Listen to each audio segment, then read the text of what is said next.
ಭಾರತದ ಕೃಷಿ ಇತಿಹಾಸವು ಸಿಂಧೂ ನಾಗರಿಕತೆಗಿಂತಲೂ ಹಳೆಯದು. ಭಾರತದ ಕೃಷಿಯ ಆರಂಭಿಕ ದಿನಗಳನ್ನು ವೇದಶಾಸ್ತ್ರಗಳಲ್ಲಿ ಉಲ್ಲೇಖಿಸಿರುವುದು ಅಚ್ಚರಿಯ ವಿಷಯ. ಭಾರತವು ಪ್ರಪಂಚದಲ್ಲಿ ಅತಿ ದೊಡ್ಡ ವ್ಯವಸಾಯ ಭೂಮಿ ಹೊಂದಿದ್ದು 2ನೇ ಸ್ಥಾನದಲ್ಲಿದೆ. ಇಷ್ಟೆಲ್ಲ ಇತಿಹಾಸ ಇದ್ರೂ ಈಗಿನ ವರ್ತಮಾನ ನೋಡುವ ಬನ್ನಿ. ಇನ್ನೊಂದು 20-30 ವರ್ಷ ಹೋದ್ರೆ 2 ಎಕರೆ ಜಮೀನ್ ಇಟ್ಕೊಂಡಿರೋ ನಿಜವಾದ ಶ್ರೀಮಂತ. ಏನ್ ಸರ್ ಹೇಳೋದು? ನಾವು ಪಂಚೆ ಕಟ್ಕೊಂಡು ಗದ್ದೆಗಿಳಿದು ವ್ಯವಸಾಯ ಮಾಡ್ಬೇಕಾ? ವ್ಯವಸಾಯ ಅನ್ನೋದು ಪಂಚೆ ಕಟ್ಕೊಂಡು ಗದ್ದೆಯಲ್ಲಿ ಹಿಡಿಯೋಷ್ಟು ಈಸಿ ಅಲ್ಲ ಸರ್. ಇನ್ನೊಂದು 15 ವರ್ಷ ಹಳ್ಳಿಗಳಿರಕ್ಕಿಲ್ಲ.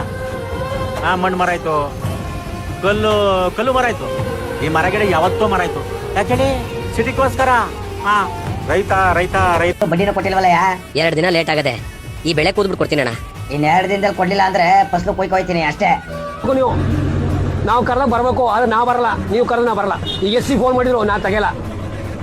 ನಾ ಫೋನ್ ಮಾಡಿದ್ರೆ ನೀವು ತೆಗಿಬೇಕು. ಅರ್ಥ ಆಯ್ತಾ ನಿಮ್ಗೆ? ಅಂದ್ರೆ ನಾನೇ ಸುಪ್ರೀಂ ಇಲ್ಲಿ, ನೀವಲ್ಲ.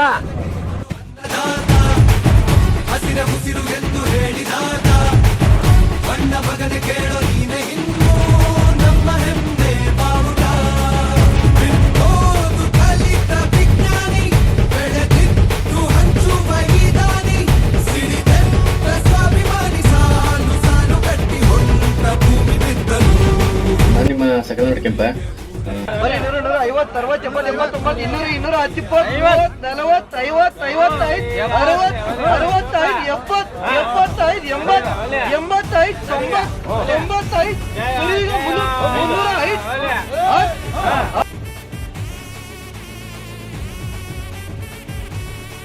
ನಾವೇನು ಕೇಳ್ತಾ ಇಲ್ಲ.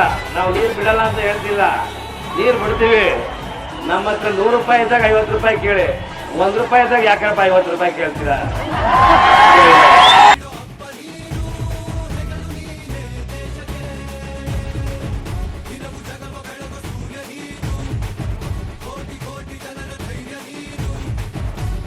ರೈತರ ಮಕ್ಕಳು ನಾನು ಇದೊಂದು ಕೇಳ್ಕೊಂತೀನಿ, ನೀವು ನಿಮ್ಮೂರಲ್ಲಿ ರಾಜರಾಗ್ಬಾಳ್ರಿ, ಎಲ್ಲ ಹೋಗಿ ಇನ್ನೊಬ್ಬನ್ ಗುಲಾಮ್ನಾಗ್ ಬಾಳ್ಬೇಡ್ರಿ. ಅವ್ನು ಹುಲ್ ತಂದು ಹಾಕಿ ಬೆಳಗ್ಗೆ 4:30 ಎದ್ದು ಕರೆಂಟ್ ಇರಲ್ಲ, ಕರಡಿ, ಚೇಳು, ಹಾವು ಇವೆಲ್ಲ ತಪ್ಪಿಸ್ಕೊಂಡು ಹೋಗಿ ಹಾಲು ಕರೆದು ಡೈರಿಗೆ ಹಾಕಿದ್ರೆ 27 ರೂಪಾಯಿ. ಒಂದು ಕ್ವಾರ್ಟರ್ಗೆ 150 ರೂಪಾಯಿ ಸರ್. ಬಿಡಿ ಬೆಂಕಿ